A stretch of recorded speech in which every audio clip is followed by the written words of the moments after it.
प्राणों से प्यारे विद्यार्थियों, साथियों, आज हम चर्चा करेंगे अंतर्राष्ट्रीय राजनीति के अध्ययन का एक विषय के रूप में विकास। जैसा कि मैंने यहाँ नोट किया है, अंतर्राष्ट्रीय राजनीति के अध्ययन का विषय के रूप में विकास, मतलब अंतर्राष्ट्रीय राजनीति का एक विषय के रूप में, एक अनुशासन के रूप में, एक स्वतंत्र विषय के रूप में विकास किन अवस्थाओं से गुजरकर हुआ है।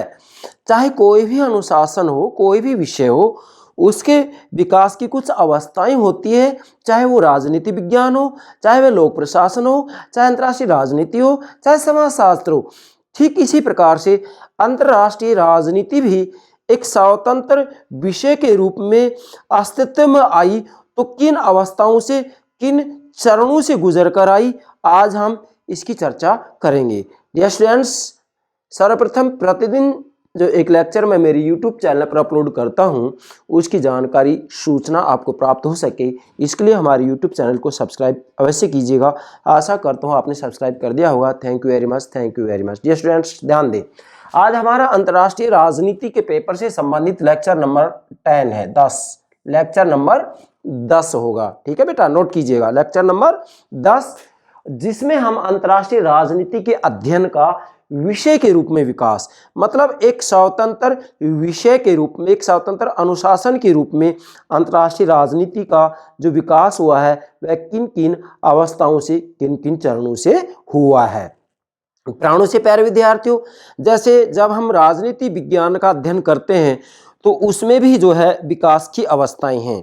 अगर मैं मेरे अनुसार बताऊं तो कहूँगा कि राजनीति विज्ञान के विकास की अवस्थाओं को हम वास्तव में 3 चरणों के माध्यम से समझ सकते हैं। कैसे?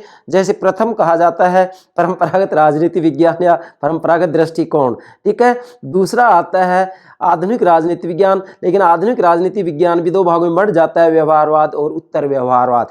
तो इस प्रकार से इसके 3 चरण हो गए, परंपरागत राजनीति विज्ञान, व्यवहारवाद और उत्तर व्यवहारवाद। परंपरागत राजनीति विज्ञान के अंतर्गत मूल्यों से संबंधित बातों का अध्ययन किया जाता है।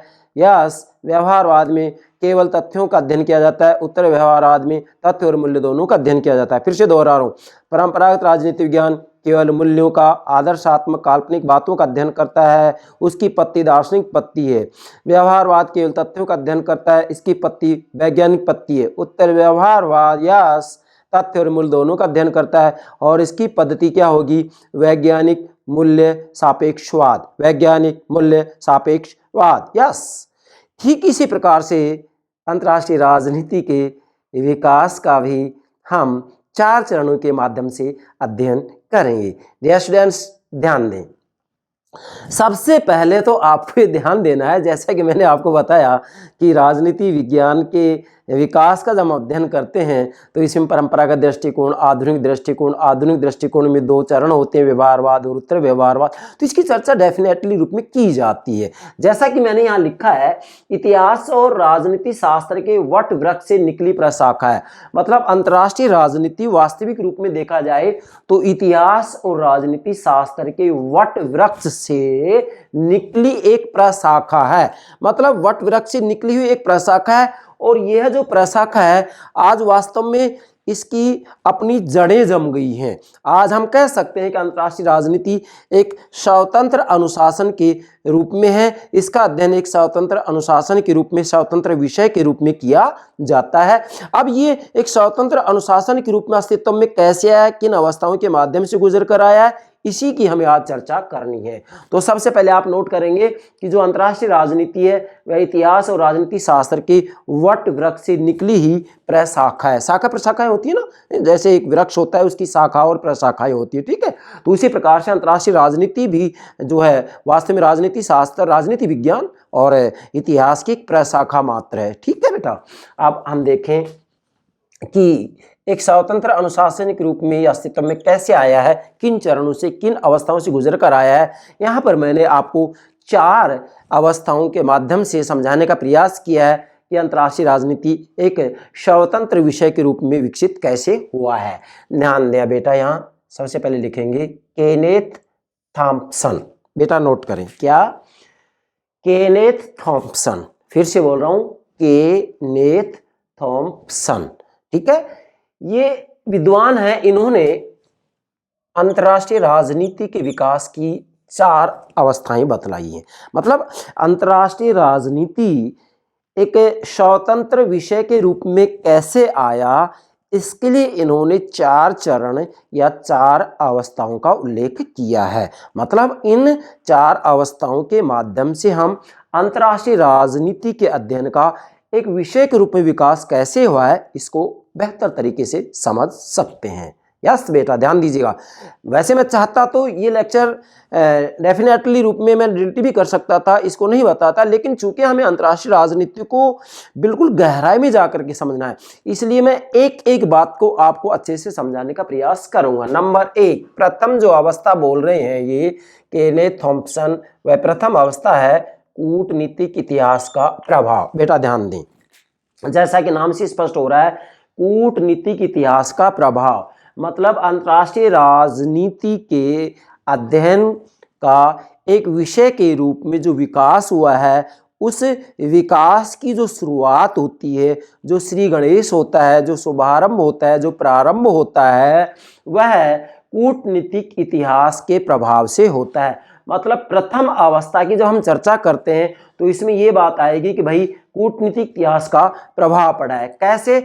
वास्तव में अंतर्राष्ट्रीय राजनीति अपनी शैशवावस्था में, एक जैसे बच्चे का जो जन्म होता है तो जन्म होने के बाद में उसकी जो अवस्था होती है वह शैशवावस्था होती है। ठीक है, तो अपनी शैशवावस्था में अंतर्राष्ट्रीय राजनीति वास्तव में शैशवावस्था में निकटता इतिहास और इतिहासकारों से रही है। मतलब अंतर्राष्ट्रीय राजनीति की जो शुरुआत होती है एक अध्ययन विषय के रूप में, इसका जो विकास होता है वह वास्तव में इतिहास और इतिहासकारों से निकटता से होती है। मतलब प्रारंभ में वास्तव में यहाँ 1919 तक यह इतिहास का ही अंग माना जाता था। मूल बात यहाँ ये आगे बेटा देखिएगा, मैंने यहाँ पर एक एक बात वही नोट की है जो बहुत महत्वपूर्ण है, और इस एक एक बात की मैं व्याख्या भी करूंगा, एक एक शब्दावली की मैं व्याख्या करूंगा, जिससे आप ये समझ जाएं कि भी अंतर्राष्ट्रीय राजनीति के अध्ययन का विषय के रूप में विकास कैसे हुआ है। तो बेटा वास्तव में यहाँ बात आती है 1919 तक जो अंतर्राष्ट्रीय राजनीति है, ये वास्तव में इतिहास का ही एक अंग माना जाता था। मतलब अंतर्राष्ट्रीय राजनीति को इतिहास का ही एक अंग माना जाता था। इसका जो अध्ययन किया जाता था वह वास्तविक रूप में देखा जाए तो कूटनीतिज्ञों और विदेश मंत्रियों द्वारा किए जाने वाले कार्यों का वर्णन होता था। मतलब इसके अंतर्गत अंतर्राष्ट्रीय राजनीति के अंतर्गत वास्तव में कूटनीतिज्ञों और विदेश मंत्रियों, ठीक है बेटा, फिर से बोल रहा हूं, कूटनीतिज्ञों और विदेश मंत्रियों द्वारा किए जाने वाले कार्यों का वर्णन होता था।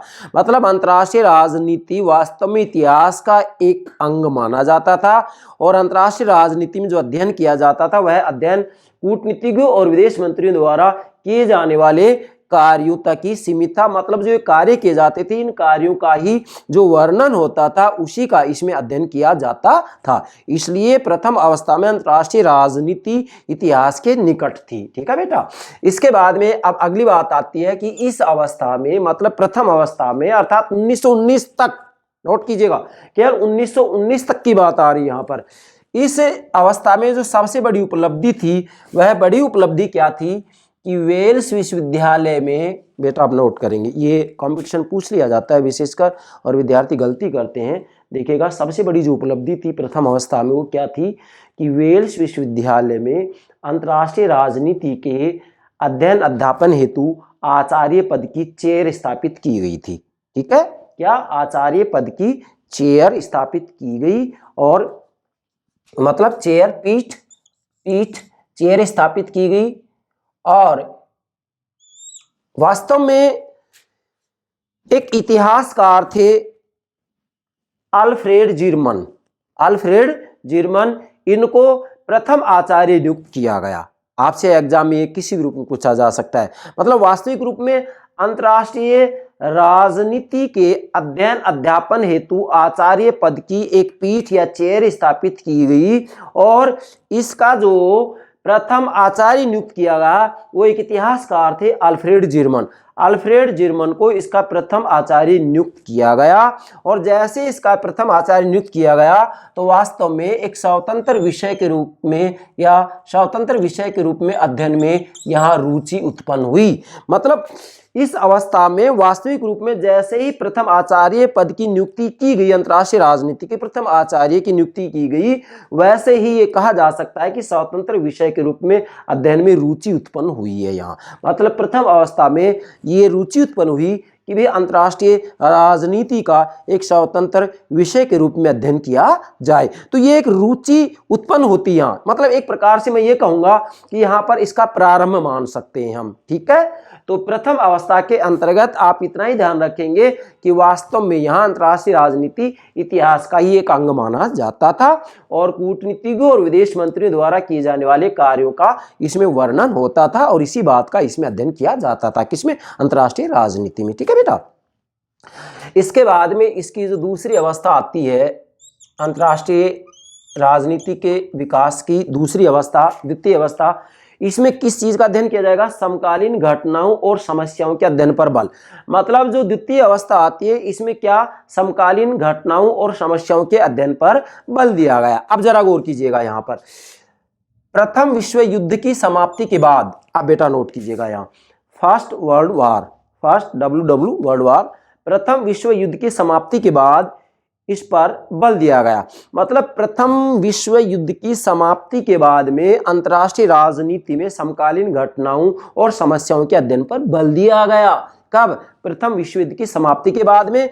और इसमें मतलब प्रथम अवस्था में ना लेकर के दूसरी अवस्था में इसमें भूतकालीन घटनाओं की उपेक्षा तथा वर्तमान के अध्ययन पर बल। अब नोट करें यहाँ, ये मुख्य सेंटर पॉइंट है क्या कि इसमें भूतकालीन घटनाओं की, मतलब द्वितीय अवस्था में इसमें भूतकालीन घटनाओं की तो उपेक्षा की गई। जैसा कि भूतकालीन घटनाओं का जो अध्ययन किया जाता है वह प्रथम अवस्था में किया गया है, क्योंकि इतिहास से इसकी निकटता है और अंतर्राष्ट्रीय राजनीति को इतिहास का एक अंग माना जाता है। तो वास्तविक रूप में देखा जाए तो भूतकालीन या क्या भूतकालीन घटनाओं, इतिहास की घटनाओं की उपेक्षा की जाती, इसमें नजरअंदाज कर दिया जाता है, तथा वर्तमान के अध्ययन पर बल। मतलब द्वितीय अवस्था के अंतर्गत वास्तव में वर्तमान कालीन घटनाओं का अध्ययन किया गया, इसलिए नोट किया है समकालीन घटनाओं और समस्याओं के अध्ययन पर बल। अतः आप यहाँ नोट कर सकते हैं कि इसमें भूतकालीन घटनाओं की उपेक्षा की गई तथा वर्तमान के अध्ययन पर बल दिया गया। अब जबकि आपसे पूछा जाए कि प्रथम अवस्था में किसका अध्ययन किया जाएगा, तो नोट करेंगे आप, यहाँ पर मैंने बता भी दिया है कि प्रथम अवस्था में भूतकालीन घटनाओं के अध्ययन पर बल दिया गया, जबकि दूसरी अवस्था में वर्तमान कालीन घटनाओं के अध्ययन पर बल दिया गया। इसलिए मैंने नोट किया है इसमें, मतलब द्वितीय अवस्था में भूतकालीन घटनाओं की तो उपेक्षा की गई, नजरअंदाज कर दिया गया, मतलब इतिहास से एक प्रकार से बिल्कुल नाता तोड़ दिया गया, तथा वर्तमान के अध्ययन पर बल दिया गया। कहाँ? द्वितीय अवस्था के अंतर्गत बेटा, मैंने लिख भी दिया है समकालीन घटनाओं और समस्या के अध्ययन पर बल, मतलब वर्तमान घटनाओं के अध्ययन पर बल दिया गया द्वितीय अवस्था में। और ये वास्तविक रूप में प्रथम विश्व युद्ध की समाप्ति के बाद में शुरू होता है, जैसा कि डॉक्टर महेंद्र कुमार ने भी स्पष्ट रूप में कहा है। क्या कहा है कि द्वितीय अवस्था के अंतर्गत, मैंने यहाँ केवल डॉक्टर महेंद्र कुमार का नाम लिखा है, डॉक्टर महेंद्र कुमार की अलग से एक पुस्तक आती है अंतर्राष्ट्रीय राजनीति सिद्धांत और व्यवहार, अंतर्राष्ट्रीय राजनीति सिद्धांत और व्यवहार। यदि आप चाहें तो इस किताब का अध्ययन कर सकते हैं। डॉक्टर महेंद्र कुमार ने अपनी पुस्तक अंतर्राष्ट्रीय राजनीति सिद्धांत और व्यवहार के अंतर्गत स्पष्ट रूप में कहा है, क्या कहा है कि अंतर्राष्ट्रीय राजनीति वास्तविक रूप में वर्तमान कालीन घटनाओं का अध्ययन, वर्तमान कालीन समस्याओं और घटनाओं के अध्ययन पर बल देता है। किसने कही है? डॉक्टर महेंद्र कुमार ने। नेक्स्ट, द्वितीय अवस्था के अंतर्गत सैद्धांतिक अथवा विधि शास्त्रीय आधारशिला, ध्यान दीजिएगा, सैद्धांतिक अथवा विधि शास्त्रीय आधारशिला नहीं रखी जा सकी। क्या मतलब है इसका? अर्थात वास्तविक रूप में जो द्वितीय अवस्था है इसमें सैद्धांतिक अथवा विधि शास्त्रीय कानूनी आधारशिला नहीं रखी जा सकी। मतलब इसके अंतर्गत वास्तविक रूप में सैद्धांतिक अध्ययन की आधारशिला नहीं रखी जा सकी। कहाँ? द्वितीय अवस्था के अंतर्गत। और आलोचकों ने कहा है, क्या कहा है कि वास्तविक रूप में जो द्वितीय अवस्था है यह गहन अध्ययन न होकर चालू एवं तदर्थ अध्ययन था। मतलब अंतर्राष्ट्रीय राजनीति के अध्ययन के विकास की अवस्था का जो दूसरा चरण है, दूसरी जो अवस्था है, वह वास्तविक रूप में एक गहन अध्ययन ना होकर के केवल एक चालू एवं तदर्थ अध्ययन था। मतलब इसमें किसी भी रूप में अंतर्राष्ट्रीय राजनीति से संबंधित कोई गहन अध्ययन नहीं किया गया, किसी रूप में कोई सैद्धांतिक पक्ष के ऊपर बल नहीं दिया गया। यहाँ वास्तविक रूप में केवल वर्तमानकालीन घटनाओं के अध्ययन पर बल दिया गया था, बाकी सैद्धांतिकरण पर किसी भी रूप में कोई बल नहीं दिया गया। इसके बाद में तृतीय अवस्था आती है जिसे नाम दिया गया है राजनीतिक सुधारवाद का युग। नोट करेंगे, तृतीय अवस्था है राजनीतिक सुधारवाद का युग। तृतीय अवस्था देखिएगा, प्रथम के अंतर्गत हमने कहा कि यहाँ केवल इतिहास का ही एक अंग माना जाता है अंतर्राष्ट्रीय राजनीति को। यहाँ अंतर्राष्ट्रीय राजनीति में भूतकालीन घटनाओं का अध्ययन किया जाता है, द्वितीय अवस्था में वर्तमानकालीन घटनाओं का अध्ययन किया जाता है और किसी भी रूप में सैद्धांतिकरण के ऊपर कोई बल नहीं दिया गया। अब हम बात करेंगे तृतीय अवस्था की, जैसा कि नाम से स्पष्ट है राजनीतिक सुधारवाद का युग। बेटा ये जो राजनीतिक सुधारवाद का युग है वास्तविक रूप में ये द्वितीय अवस्था के साथ साथ तृतीय अवस्था भी चल रही थी। सबसे पहले तो ध्यान देंगे कि जैसे ही ये द्वितीय अवस्था थी, समकालीन घटनाओं और समस्या के अध्ययन पर जो बल दिया जा रहा था, मतलब वर्तमान के अध्ययन पर जो बल दिया जा रहा था, इसी के साथ साथ तीसरी अवस्था भी चल रही थी, वह राजनीतिक सुधारवाद की अवस्था कहला रही है। तो ये राजनीतिक सुधारवाद की जो अवस्था है वह दूसरी अवस्था के साथ ही चल रही थी। जैसे मैंने नोट भी कर दिया है, द्वितीय अवस्था के साथ साथ तृतीय अवस्था भी चल रही थी। अब यहाँ मैं आपसे कहूँगा कि वास्तविक रूप में इसकी जो शुरुआत होती है तृतीय अवस्था की, वह प्रथम विश्व युद्ध के आसपास और यह स्वरूप द्वितीय विश्व युद्ध तक रहा। मतलब अगर देखा जाए तो द्वितीय और तृतीय अवस्था एक साथ ही चल रही है, ठीक है। जैसे मैंने लिख भी दिया है कि शुरुआत इसकी प्रथम विश्व युद्ध के आसपास होती है और यहाँ भी आप देखेंगे प्रथम विश्व युद्ध की समाप्ति के बाद में इस पर बल दिया गया।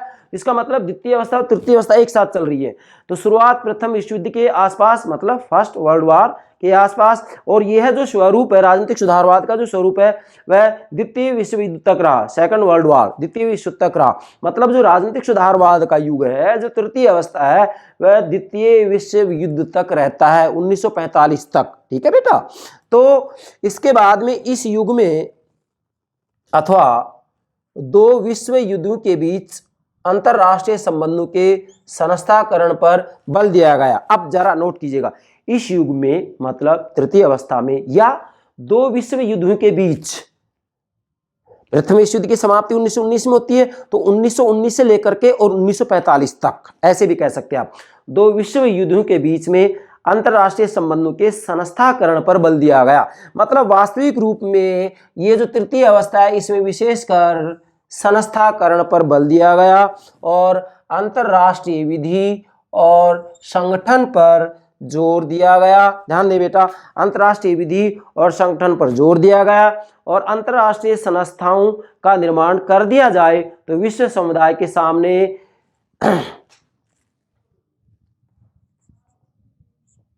युद्ध और शांति की समकालीन समस्याओं का जो है समाधान किया जा सकता है। अब मैं इसको समझाऊंगा आपको।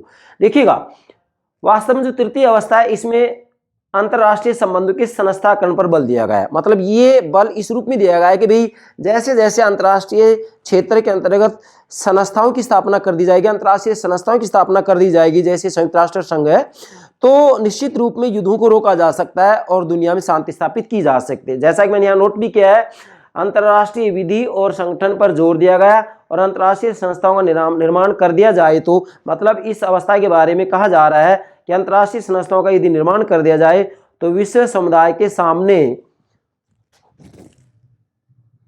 उपलब्ध युद्ध और शांति की समस्याओं का समाधान किया जा सकता है। मतलब वास्तविक रूप में युद्धों को रोका जा सकता है और शांति की स्थापना की जा सकती है। जैसा कि वुड्रो विल्सन ने लिखा भी है कि राष्ट्र संघ, चूंकि राष्ट्र संघ हम कह सकते हैं कि ये एक अंतर्राष्ट्रीय संस्था ही है, इसके बाद में राष्ट्र संघ अपना रूप परिवर्तित कर लेता है और संयुक्त राष्ट्र संघ के रूप में अस्तित्व में आता है।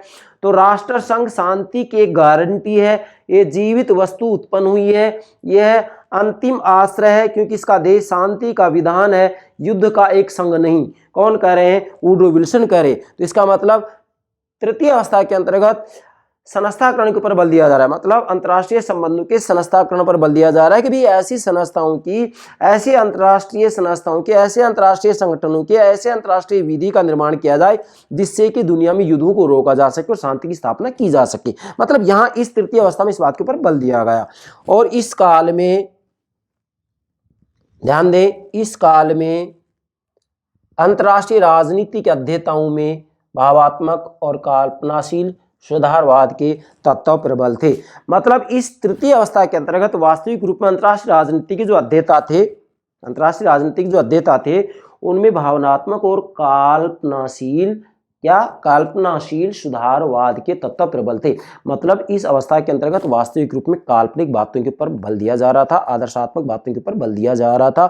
इस बात के ऊपर बल दिया जा रहा था, एक प्रकार से हम कहेंगे कि ये दुनिया में से युद्धों को समाप्त करना चाह रहे हैं। वैसे यदि यथार्थवाद की बात की जाए तो युद्धों को पूर्ण रूप में कभी समाप्त नहीं किया जा सकता, लेकिन युद्धों को समाप्त करने की बात करें तो एक प्रकार से ये मतलब भावनात्मक आधार पर, कल्पनाशीलता के आधार पर बातें कर रहे हैं। किसमें? तृतीय अवस्था के अंतर्गत। फिर मैंने यह लिखा है 1930 के बाद इस अध्ययन की निरर्थकता स्पष्ट होने लगी। मतलब 1930 के बाद में फिर जो ये अध्ययन किया गया था, इस अध्ययन की निरर्थकता स्पष्ट होने लगी कि भी ऐसे अध्ययन का कोई फायदा नहीं है, क्योंकि ये तो एक प्रकार से कल्पना की बातें कर रहे हैं कि भी युद्धों को समाप्त किया जाए, लेकिन यदि अंतर्राष्ट्रीय राजनीति को यथार्थवाद के आधार पर अध्ययन किया जाए तो युद्धों को सदा के लिए समाप्त नहीं किया जा सकता। ठीक है, आदर्शवादी तो ये कहेंगे कि युद्धों को समाप्त किया जा सकता है, जैसा कि एक तरफ हीगल है, दूसरी तरफ जो है टी.एच. ग्रीन है, थॉमस हिल ग्रीन है। तो हीगल कहते हैं कि युद्ध अनिवार्य, इससे समाज की सफाई होती है। ठीक है, टी.एच. ग्रीन कहते हैं कि युद्ध को समाप्त किया जाए। तो डेफिनेटली यदि कहा जाए तो हम ये कहेंगे कि आदर्शवादी युद्ध रोकने की बात करते हैं, यथार्थवादी कहते हैं कि सभी राष्ट्र अपने अपने राष्ट्रीय हितों को लेकर के आपस में टकराएंगे तो युद्ध होते रहेंगे, युद्धों को पूर्ण रूप में रोका नहीं जा सकता। ये आदर्शवाद और यथार्थवाद ये दोनों अलग अलग उपागम है, जिसकी चर्चा हम इसके बाद में करेंगे। अब 1930 के बाद में इस अध्ययन की निरर्थकता स्पष्ट होती है और ई.एच. कार ने इसकी आलोचना की। ई.एच. कार जो कि वास्तविक रूप में इतिहास के माने ही विद्वान हैं, इनकी एक पुस्तक आती है ई.एच. कार की बहुत महत्वपूर्ण, व्हाट इज हिस्ट्री, इतिहास क्या है। यदि आपको भी कभी मौका मिले तो आप इसका अध्ययन कीजिएगा। ई.एच. कार की एक पुस्तक आती है, व्हाट इज हिस्ट्री, इतिहास क्या है। व्हाट इज हिस्ट्री, इतिहास क्या है, ये आप अध्ययन कर सकते हैं। तो ई.एच. कार लिखा है मैंने, ई.एच. कार ने भी इसकी आलोचना की है। और एक विद्वान है सुम्मा ने अंतर्राष्ट्रीय राजनीति में, इनकी पुस्तक का नाम है अंतर्राष्ट्रीय राजनीति में 1935 में आदर्शवादी विचारधारा का विरोध किया और यथार्थवाद को पुष्ट किया। और इसे एक और विद्वान है क्विंसी राइट ने पुस्तक द स्टडी ऑफ वार से बल मिला है। मतलब इस यथार्थवाद को क्विंसी राइट की पुस्तक है द स्टडी ऑफ वार, इससे भी बल मिला है। अर्थात वास्तविक रूप में यहाँ आदर्शवादी विचारधारा का विरोध होता है और यथार्थवाद को मजबूत किया जाता है, पुष्ट किया जाता है। क्यों? क्योंकि आदर्शवादी तो ये कहते हैं कि भाई दुनिया में जो है युद्धों को समाप्त किया जा सकता है, लेकिन यथार्थवादी कहते हैं कि युद्धों को समाप्त नहीं किया जा सकता, क्योंकि राष्ट्रों में अपने हितों को लेकर के मतभेद रहेगा तो फिर राष्ट्रों के बीच में, राष्ट्र राज्यों के बीच में राष्ट्रीय हितों को लेकर के विवाद होता रहेगा, अतः युद्धों को समाप्त नहीं किया जा सकता है। ठीक है, तो दो बातें होगी, आदर्शवाद और यथार्थवाद। मैं अलग से आदर्शवाद और यथार्थवाद को भी आपको समझाऊंगा। तो ये इसकी जो है तीसरी अवस्था होगी विकास की। अब तीसरी अवस्था के अंतर्गत आप क्या समझे कि भाई इसमें किस बात के अध्ययन पर बल दिया गया? इसमें वास्तविक रूप में अंतर्राष्ट्रीय राजनीति का काल्पनिक रूप में अध्ययन किया जाता है और इस रूप में अध्ययन किया जाता है कि भाई दुनिया में से जो है युद्धों को समाप्त किया जाए और अंतर्राष्ट्रीय संगठनों और संस्थाओं का निर्माण किया जाए जिससे कि युद्धों को रोका जा सके। अतः आप कह सकते हैं कि तृतीय अवस्था में जो है संस्थाकरण पर बल दिया जा रहा है, अंतर्राष्ट्रीय संस्थाओं की स्थापना पर बल दिया जा रहा है। किसके लिए? जिससे कि युद्धों को रोका जा सके, शांति की स्थापना की जा सके। अब तीनों अवस्था में एक एक बात आ गई। पहले अवस्था के अंतर्गत तो क्या है, अंतर्राष्ट्रीय राजनीतिक इतिहास का एक अंग माना जाता है और भूतकालीन घटनाओं का अध्ययन किया जाता है। द्वितीय अवस्था के अंतर्गत वर्तमानकालीन घटनाओं का अध्ययन किया जाता है, लेकिन ये सैद्धांतिक अध्ययन नहीं है। तृतीय अवस्था के अंतर्गत कल्पनाशीलता का अध्ययन किया जाता है, इसके अंतर्गत संस्थाकरण पर बल दिया जाता है, अंतर्राष्ट्रीय संस्थाकरण पर बल दिया जाता है, जैसे कि संयुक्त राष्ट्र संघ की स्थापना की गई। तो डेफिनेटली इसके अंतर्गत जो है युद्धों को रोकने की बात की जाती है, काल्पनिक बात की जाती है, लेकिन वास्तविक रूप में 1930 के बाद में इस अध्ययन को निरर्थक बता दिया गया और कह दिया गया कि भाई आदर्शवादी विचारधारा का विरोध कर रहे हैं हम। क्यों कर रहे हैं? क्योंकि युद्धों को रोका नहीं जा सकता। और इसके बाद में यथार्थवाद को मजबूती मिली, और ये क्योंसी राइट ने जो अपनी पुस्तक लिखी द स्टडी ऑफ वार, इससे बल मिलता है। और सुम्मा ने अंतर्राष्ट्रीय राजनीति में भी वास्तविक रूप में, जो कि 1935 में लिखी, आदर्शवादी विचारधारा का विरोध कर दिया और यथार्थवाद का समर्थन कर दिया। इसके बाद में अंतर्राष्ट्रीय राजनीति के अध्ययन के विषय के रूप में जो विकास होता है उसकी चौथी अवस्था है चतुर्थ अवस्था, जिसे कि सिद्धांतीकरण के प्रति आग्रह माना जाता है। यहाँ पर मैंने लिखा है जैसा कि सिद्धांतीकरण की बात आती है कि भाई इसके अंतर्गत किसी भी रूप में जो है सैद्धांतिकरण नहीं होता है। द्वितीय अवस्था के अंतर्गत सैद्धांतिक अथवा विधि शास्त्रीय आधारशिला इसमें नहीं रखी जा सकी है, इसमें भी ऐसा कुछ नहीं हुआ है। लेकिन जो है चतुर्थ अवस्था के अंतर्गत सिद्धांतीकरण के प्रति आग्रह जागृत हुआ। मतलब यहाँ अंतर्राष्ट्रीय राजनीति में सिद्धांत निर्माण की बात की गई, जिससे कि अंतर्राष्ट्रीय राजनीति को समझा जा सके।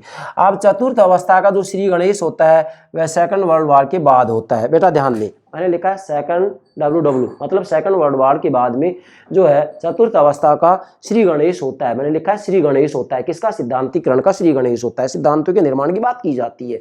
फिर मैंने लिखा है कि जो चतुर्थ अवस्था है इसमें व्यवहारवाद पर बल दिया जाता है। मतलब वास्तविक रूप में जैसे राजनीति विज्ञान का जब हम अध्ययन करते हैं तो उसमें भी जो है पहले परंपरागत राजनीति विज्ञान आता है, फिर व्यवहारवाद, फिर उत्तर व्यवहारवाद है।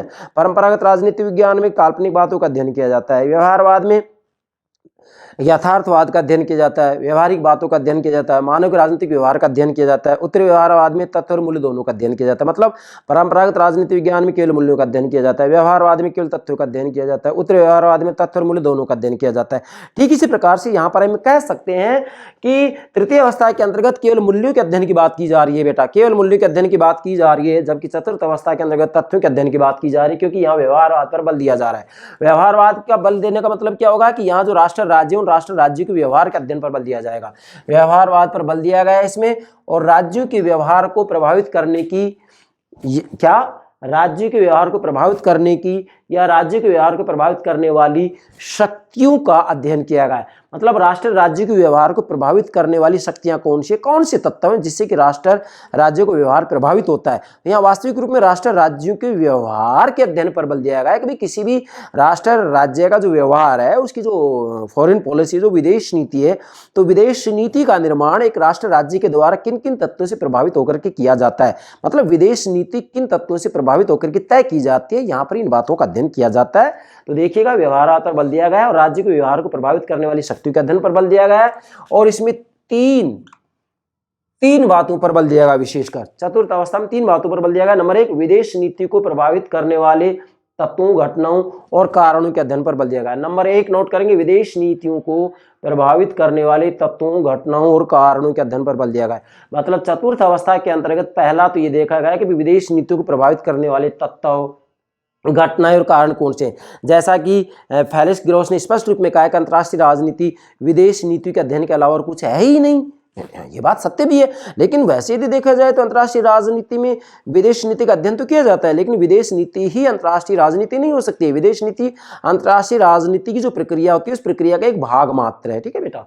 दूसरा है विदेश नीतियों के संचालन की पद्धति। मतलब इसके अंतर्गत विदेश नीति के संचालन की पद्धति का अध्ययन किया जाता है, अर्थात वास्तविक रूप में, जैसे मैंने यहाँ पर आगे लिख भी दिया है कि भाई विश्व की शांति को खतरे में डालने वाली परिस्थितियां उत्पन्न क्यों होती है, उनका यथार्थ स्वरूप क्या है, विदेश नीति की प्रेरणा, अर्थात एक अच्छी विदेश नीति किस रूप में बनाई जाए जिससे कि अच्छी दुनिया का निर्माण किया जाए। तो इसमें दूसरे नंबर पर विदेश नीति के संचालन की पद्धतियों का अध्ययन किया जाता है। और तीसरा, अंतर्राष्ट्रीय समस्याओं और विवादों के समाधान के उपाय।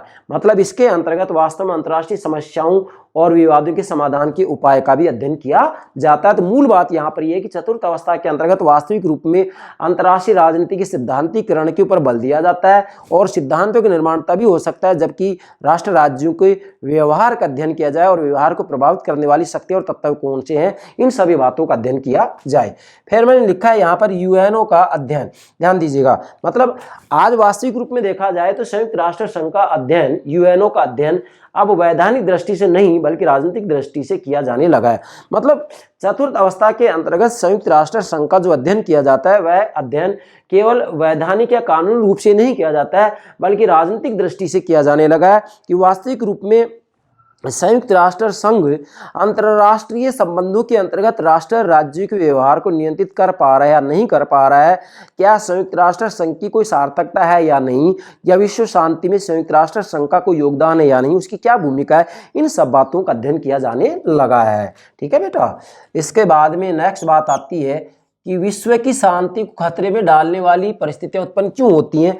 चतुर्थ अवस्था के अंतर्गत इस बात का भी अध्ययन किया जाता है कि विश्व की शांति को खतरे में डालने वाली परिस्थितियां आखिर उत्पन्न क्यों होती, इसका कारण क्या है। मतलब विश्व को संकट में डालने वाली परिस्थितियां, विश्व युद्ध जैसी परिस्थितियां उत्पन्न क्यों होती हैं, इसका कारण क्या है, इसका अध्ययन किया जाएगा।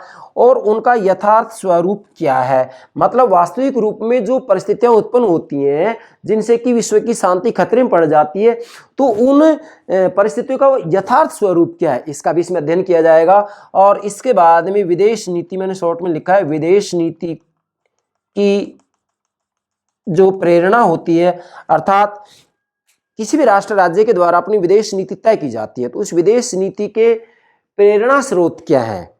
मतलब किसी भी राष्ट्र राज्य की विदेश नीति को निर्मित करने वाले तत्व कौन कौन से हैं, उसके प्रेरणादायी तत्व कौन कौन से हैं, उसके प्रेरणा स्रोत क्या है, उन बातों का भी अध्ययन किया जाता है।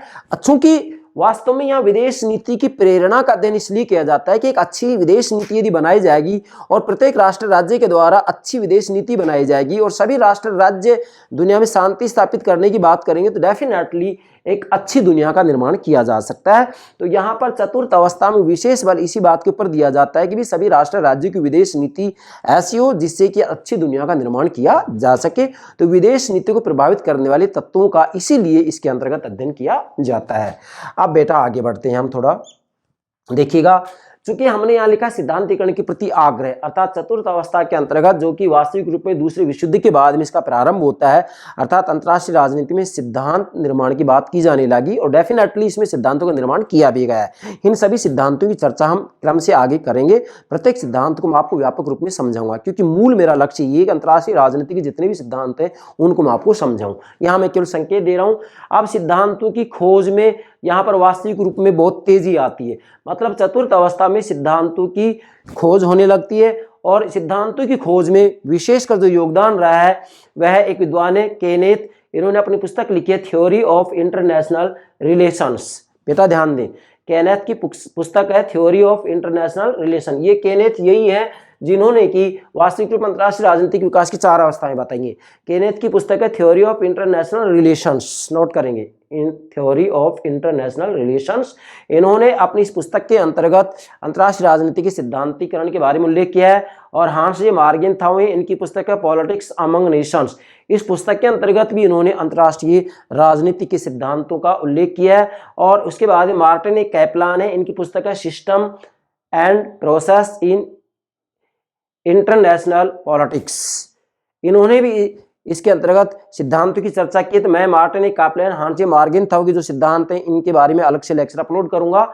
और एक विद्वान है हॉफमैन की पुस्तक है कंटेम्परेरी थ्योरी इंटरनेशनल रिलेशन। इसके अंतर्गत भी अंतर्राष्ट्रीय राजनीति के सिद्धांतीकरण की बात की गई है। नेक्स्ट पुस्तक है ऑरी यंग, इनकी पुस्तक है the perils of Odysseus on constructing theories of international relation. इसके अंतर्गत भी इन्होंने सैद्धांतिकरण की बात की है। और नेक्स्ट पुस्तक है फिलिप्स की पुस्तक है where have all the theories gone. इस पुस्तक के अंतर्गत भी सिद्धांतीकरण की बात की है। मतलब दूसरे विश्व युद्ध के बाद में अंतर्राष्ट्रीय राजनीति में सिद्धांत निर्माण की गति तीव्र हो गई और इसके अंतर्गत विभिन्न विद्वानों ने सिद्धांतों के निर्माण के ऊपर बल दिया है। जैसा कि मैंने यहाँ कुछ विद्वानों के नाम नोट किए हैं। अब आगे बढ़ते हैं हम, देखिएगा। अब जो 20वीं शताब्दी है, 20वीं शताब्दी के जो लेखक हैं, जो ये सिद्धांतीकरण की बात करें अंतर्राष्ट्रीय राजनीति में, 20वीं शताब्दी के लेखकों की 3 श्रेणियां हैं। फिर से नोट कर रहे हैं यहाँ, 20वीं शताब्दी के लेखकों की 3 श्रेणियां हैं। मतलब यहाँ चतुर्थ अवस्था के अंतर्गत या दूसरे विश्व युद्ध के बाद में जो सिद्धांतीकरण का श्री गणेश होता है, सिद्धांत निर्माण की जो बात की जाती है, तो पूरी दुनिया में इन विद्वानों को 3 भागों में विभाजित कर दिया जाता है। 3 श्रेणियां इन विद्वानों की, तो नोट करें आप, 20वीं शताब्दी के लेखकों की 3 श्रेणियां हैं। पहली पश्चिमी दुनिया के सिद्धांतकार, दूसरा है तीसरी दुनिया के सिद्धांतकार, तीसरा है मार्क्सवादी सिद्धांतकार। नोट करेंगे, प्रथम पश्चिमी दुनिया के सिद्धांतकार, दूसरा तीसरी दुनिया के सिद्धांतकार, तीसरा मार्क्सवादी सिद्धांतकार। मतलब ये विद्वानों की 3 श्रेणियां हैं जिन्होंने कि अंतर्राष्ट्रीय राजनीति में सिद्धांत निर्माण के ऊपर विशेष बल दिया है और अपने अपने सिद्धांत भी दिए हैं। नेक्स्ट है अंतर्राष्ट्रीय राजनीति में, नोट करें, अंतर्राष्ट्रीय राजनीति में वैज्ञानिक सिद्धांतों को 2 पक्षों में बांटा गया है। मतलब अंतर्राष्ट्रीय राजनीति में वैज्ञानिक सिद्धांतों को 2 पक्षों में, 2 भागों में बांटा गया है। पहला है आंशिक सिद्धांत, दूसरा है सामान्य सिद्धांत। नोट करें, पहला है आंशिक सिद्धांत, दूसरा है सामान्य सिद्धांत। मतलब अंतर्राष्ट्रीय राजनीति में जो सिद्धांतों का निर्माण किया गया है उसको 2 भागों में बांट दिया गया है। पहला है आंशिक सिद्धांत, दूसरा सामान्य सिद्धांत। आंशिक सिद्धांत किसी एक घटना विशेष के अध्ययन पर बल देते हैं और सामान्य सिद्धांत संपूर्ण घटनाओं के अध्ययन पर बल देते हैं, जिससे कि वास्तविक रूप में अंतर्राष्ट्रीय राजनीति के बारे में भविष्यवाणी की जा सके। तो आंशिक सिद्धांत में आ जाते हैं संतुलन सिद्धांत, खेल सिद्धांत और संचार सिद्धांत। ये सारे जो सिद्धांत हैं मैं एक एक करके आगे आपको समझाऊंगा, अलग से लेक्चर अपलोड किए जाएंगे सभी के ऊपर। संतुलन सिद्धांत भी समझाऊंगा, खेल सिद्धांत भी समझाऊंगा, संचार सिद्धांत भी समझाऊंगा। यहाँ केवल संकेत दे रहा हूँ। दूसरा है सामान्य सिद्धांत। सामान्य सिद्धांत में हम ले सकते हैं जैसे हांस मार्गेनथाउ का यथार्थवादी सिद्धांत है, जिसके आधार पर अंतर्राष्ट्रीय राजनीति को व्यापक रूप में समझा जा सकता है। तो आप सामान्य सिद्धांत में हांस मार्गेनथाउ का यथार्थवादी सिद्धांत ले सकते हैं। हांस मार्गेनथाउ का यथार्थवादी सिद्धांत भी मैं आपको अलग से समझाऊंगा। मार्टिन कैपलान का अंतर्राष्ट्रीय व्यवस्था का जो सिद्धांत है, अंतर्राष्ट्रीय व्यवस्था का जो सिद्धांत है उसको भी मैं आपको अलग से समझाऊंगा, क्योंकि मेरा जो विशेष बल है इन सिद्धांतों पर ही होगा। इन सिद्धांतों को मैं आपको बेहतर तरीके से समझाने का प्रयास करूंगा, क्योंकि यहाँ विद्यार्थियों को जो मुख्य समस्या आती है अंतर्राष्ट्रीय राजनीति के सिद्धांतों को समझने में आती है, और मेरा भी जो मुख्य फोकस होगा यहाँ पर वो इन सिद्धांतों को समझाने पर ही होगा। बेटा ये तो मैं केवल एक पृष्ठभूमि तैयार कर रहा हूँ। पृष्ठभूमि तैयार होने के बाद में आगे मैं आपको अंतर्राष्ट्रीय राजनीति के सभी सिद्धांत एक एक करके समझाऊंगा। फिर मैंने यहाँ लिखा है अंत में क्या, कि यह कहना कठिन है, क्या कहना कठिन है कि आज यदि देखा जाए तो संतोषजनक सार्वभौमिक सिद्धांत बनाने में हम कब तक सफल हो जाएंगे। ये बात सत्य है कि अंतर्राष्ट्रीय राजनीति में आज आंशिक सिद्धांत भी हैं, सामान्य सिद्धांत भी हैं, जिससे कि अंतर्राष्ट्रीय राजनीति को समझा जा सके। लेकिन वास्तविक रूप में अभी ये नहीं कहा जा सकता कि अंतर्राष्ट्रीय राजनीति को हम पूर्ण रूप में समझ जाएंगे इसके आधार पर। नहीं, यह अंतर्राष्ट्रीय राजनीति में कोई सार्वभौमिक सिद्धांत का निर्माण हमने कर लिया, नहीं। अभी भी कोई सार्वभौमिक सिद्धांत हम नहीं बना पाए हैं, कोई ऐसा सामान्य सिद्धांत नहीं बना पाए हैं जिससे कि अंतर्राष्ट्रीय राजनीति को अच्छे से समझा जा सके, अंतर्राष्ट्रीय राजनीति के बारे में कोई भविष्यवाणी की जा सके। ऐसा कोई सार्वभौमिक सिद्धांत अभी तक नहीं बन पाया। और ये कहने में भी हम कह सकते हैं कोई अतिशयोक्ति नहीं है कि भी अभी इसका कोई समय भी निर्धारित नहीं किया जा सकता कि कितने समय तक सार्वभौमिक सिद्धांतों का अंतर्राष्ट्रीय राजनीति में निर्माण हो। यह कहना बड़ा कठिन है, इसलिए मैं नोट किया यहाँ, यह कहना कठिन है अभी। मतलब यह कहना कठिन है, क्या कहना कठिन है, कि एक संतोषजनक सार्वभौमिक सिद्धांत बनाने में हम कब तक सफल हो जाएंगे। मतलब एक सार्वभौमिक सिद्धांत का निर्माण करने में हम कब तक सफल हो जाएंगे, या कब तक एक सार्वभौमिक सिद्धांत का निर्माण हो पाएगा, या कब तक एक सामान्य अंतर्राष्ट्रीय राजनीति के सिद्धांत का निर्माण हो पाएगा, ये अभी कुछ कहा नहीं जा सकता। ये समय की कोख में है, समय के ऊपर निर्भर करता है कि कब तक एक सामान्य सिद्धांत का निर्माण हो पाएगा। लेकिन अभी हम इसके बारे में कुछ भी नहीं कह सकते, ये बात सत्य है। हाँ, आंशिक सिद्धांत और सामान्य सिद्धांतों के ऊपर बल दिया जा रहा है, प्रयास किया जा रहा है। जैसा कि हांस मार्गेनथाउ, मार्टिन कैपलान ने अपने अपने सिद्धांत दिए हैं कि अंतर्राष्ट्रीय राजनीति के आधार पर समझा जाए। कुछ हद तक हम अंतर्राष्ट्रीय राजनीति समझ सकते हैं, लेकिन अब ये नहीं कह सकते कि एक सार्वभौमिक सिद्धांत का निर्माण हो गया है। अभी कोई सार्वभौमिक सिद्धांत का निर्माण नहीं हुआ है। जैसे कि अंतर्राष्ट्रीय राजनीति की तरह ही राजनीति विज्ञान में भी कोई सामान्य सिद्धांत का निर्माण अभी तक नहीं हो पाया है, जबकि राजनीति विज्ञान में राजनीतिक विकास, राजनीतिक आधुनिकीकरण, राजनीतिक समाजीकरण, राजनीतिक व्यवस्था, संरचनात्मक, प्रक्रियात्मक उपागम, ये काफ़ी उपागम दिए गए, लेकिन फिर भी एक सामान्य सिद्धांत का निर्माण राजनीति विज्ञान में नहीं हुआ है। ठीक इसी प्रकार से अंतर्राष्ट्रीय राजनीति में भी एक सार्वभौमिक सिद्धांत का निर्माण नहीं हो पाया है।